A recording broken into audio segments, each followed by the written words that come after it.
Hello and welcome back to the Astro Talk Podcast. I'm your host, Andrew, and this is your other host, Gregory. Hello. Oh, wait, I need to roll the intro. This is a chaotic mess of an episode. Go! Good intro.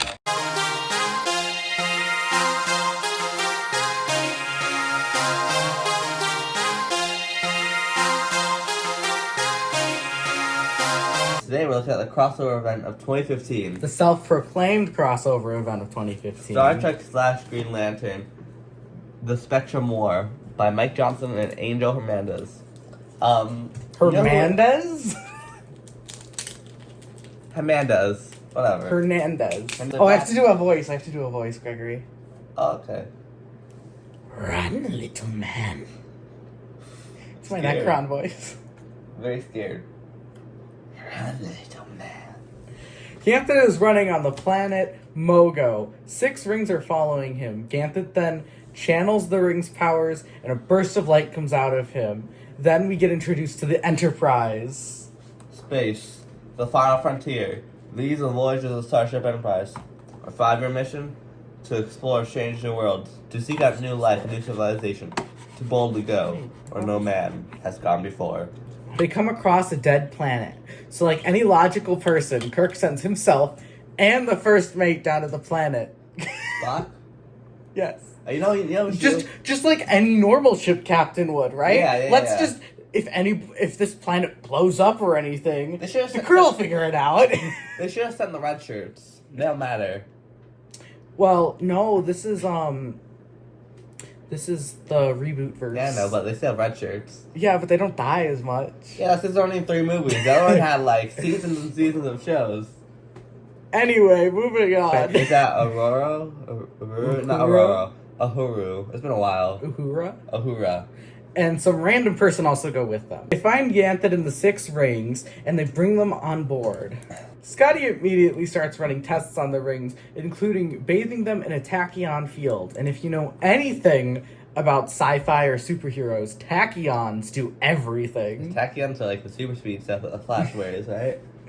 Yeah, but also I think they can like open portals. It's like tachyons do anything what the writer wants them to do. Tachyons have limitless potential. Tachyons are God, is that what you're saying? Tachyons are God. Oh. That's what I thought. Then the ship gets hailed by General Chang of the Cleon in his I've been glorious watching eye patch. I've been watching Community lately, so all I can think of like is Chang. Ben Chang? Yeah, Ben Chang, yeah. Benjamin Franklin Chang. Don't you mean Kevin? He has Changnesia. Yeah. Kevin. At the same time that they're hailed, the tachyons activate the rings, and they go find their wielders. 4 are chosen at the end of the issue. Chang of Kronos, you are chosen.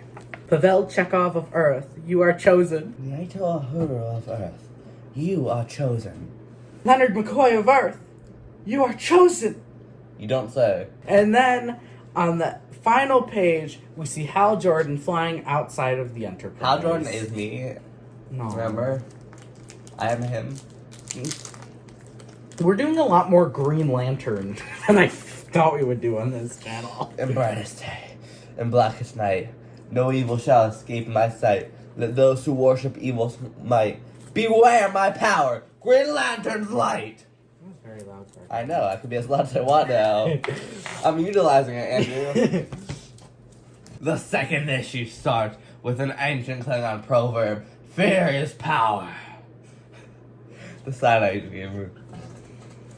And then we hear Hal Jordan's eternal monologue about how every time Yellowing finds a bear, Hal feels a shock to his finger. Chang then leaves his ship, but Hal claims he can't worry about him now because he's carrying the Enterprise with his ring. Meanwhile, Chekhov and Uhuru start flying on the bridge. Chekhov can immediately control his ring to a scarily powerful level. He takes control of the ship, freeing Hal to deal with Chang. Then we cut to Glokon of Gornar being chosen for the Red or Rage Ring. Then there's a brief battle between Hal and Chang before Hal and the Enterprise leave. Then it cuts away to Romulus, this time where Decius is chosen for the orange/green ring. Then Hal enters the Enterprise and catches up with Kirk. Then we see that Chang has gone back to Kronos and murders all the counselors. The issue ends with Chang coming face to face with Sinestro. I just want to add real quick, because you know me, I love the asides in all the videos. Yeah. Chekhov can immediately use his power, like, to an infinite level. Like, he could probably take over the universe. I mean, can't he already? Larfleeze! That's how you can talk. I'm gonna do his voice. No, I'm gonna do his voice. I really have a specific voice in mind for Larfleeze. And it is the Larfleeze! That's like, reminds me of Lego Batman 3. I love it, don't you? Yes. Hold on, where's the... I like the way you think! I like the way you think! But your plans will be for naught if you don't have one of these. That's Larfleeze for you. That is Larfleeze. It's called The Last Light, an escape plan for the end of the universe. Exposition Hal catches the reader up on Necron, telling us that the Lanterns were losing in their universe, so Ganthet sent the remaining ones to the Star Trek reboot verse to save them from Necron. Fun. I think that was the time. Fun! Then Glowcon and Decius are met by their respective corpse leaders before we cut to Sinestro and Chang. The two fight for a while before Sinestro accepts Chang as a member of his corps. Then we see the Enterprise again, where Hal and Kirk are snipping at each other. The fireworks are impressive, Mr. Jordan, but this isn't the time. Captain Jordan. What? We have the same rank. I'm a captain in the United States Air Force, which may not exist anymore in this timeline, but my rank stays. So call me Captain, or Captain Jordan, or just Jordan. Alright, Jordan. Nearby, Chekhov stumbles upon Star Sapphire and Saint Walker, who are unconscious. Then we see another Federation ship being cut in half by the Red Lanterns. Then Chekhov brings Saint Walker to McCoy, who scans him with his ring, and says that Saint Walker will be okay. This is going to be very important. Then Star Sapphire reveals that Necron has also made it to this universe. This issue ends with Necron reviving the destroyed Vulcan homeworld. Ooh.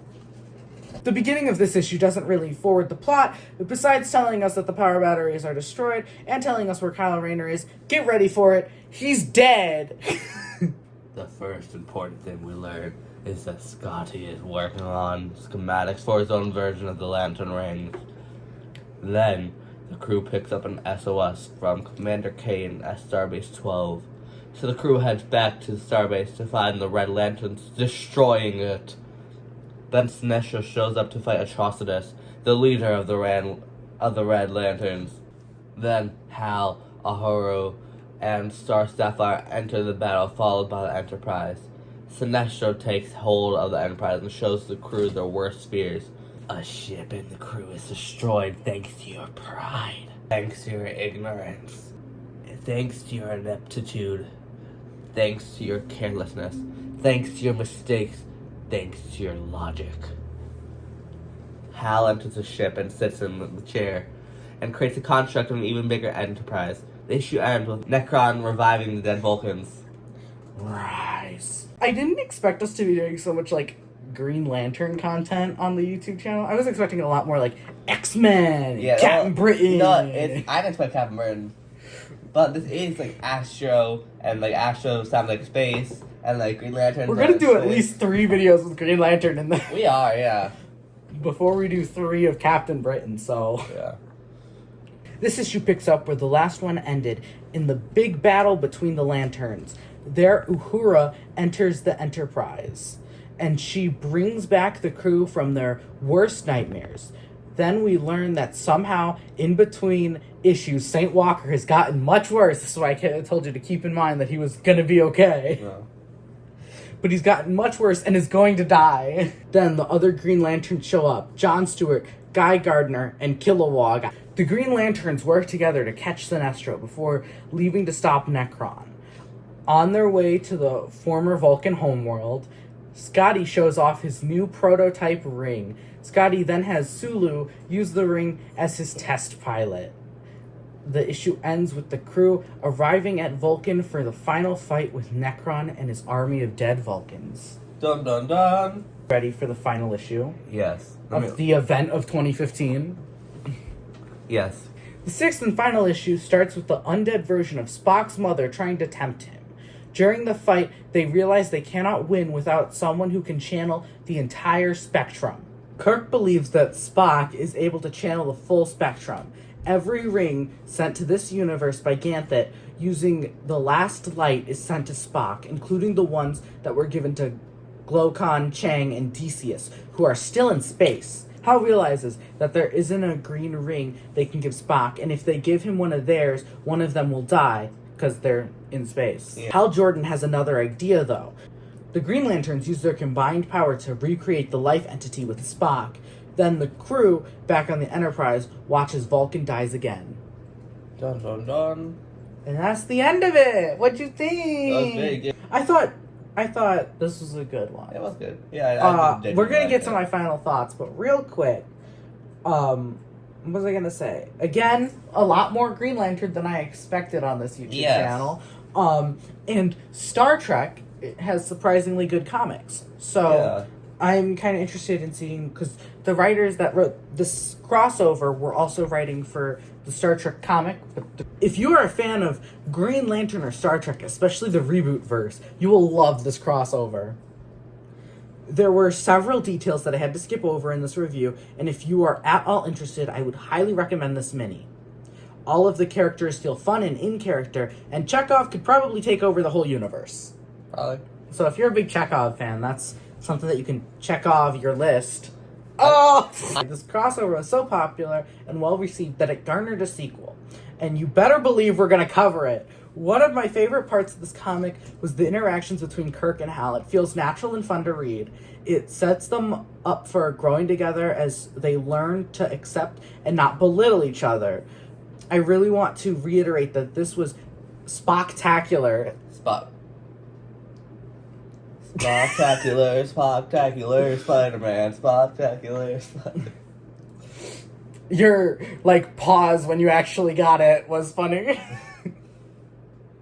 I would highly, highly recommend that you read this. And if you do, please give me your thoughts in the comments below. And while you're down there, would you mind liking and subscribing so you don't miss our video on the sequel series? Yeah. Bye! Bye.